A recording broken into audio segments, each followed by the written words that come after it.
Doctor BR Ambedkar Konaseema జిల్లా ముమ్మిడివరం మండలం ఆనతరం గ్రామంలో 216 జాతీయ రహదారిపై ఆర్టీసీ బస్సును ఢీకొట్టిన ఎదురుగా వస్తున్న I-20 కార్ ఒకరు మృతి, నలుగురికి తీవ్ర గాయాలు.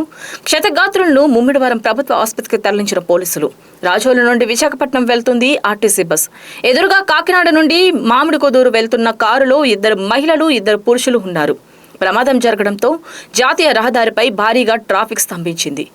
ముమ్మిడివరం పోలీసులు క్షతగాతులను అమలాపురం ఆసుపత్రికి తరలించి ట్రాఫిక్ క్లియర్ చేసి కేసు నమోదు చేశారు. దర్యాప్తు చేస్తున్నట్లు సిఐ మోహన్ కుమార్ తెలిపారు.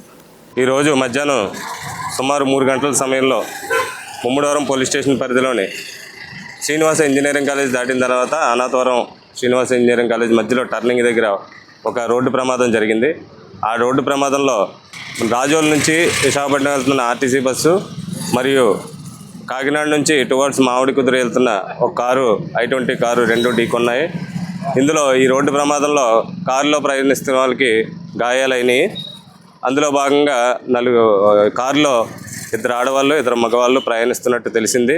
అయితే అందులో 3కి తీవ్ర గాయాలైనట్టు మరి ఒకరు మృతి చెందినట్లుగా ఇప్పుడే సమాచారం అందింది. అయితే మెరుగైన చికిత్స కోసం అందరినీ కూడా హాస్పిటల్కి తరలించడం జరిగింది. కేసు నమోదు చేసి దర్యాప్తు చేస్తాం.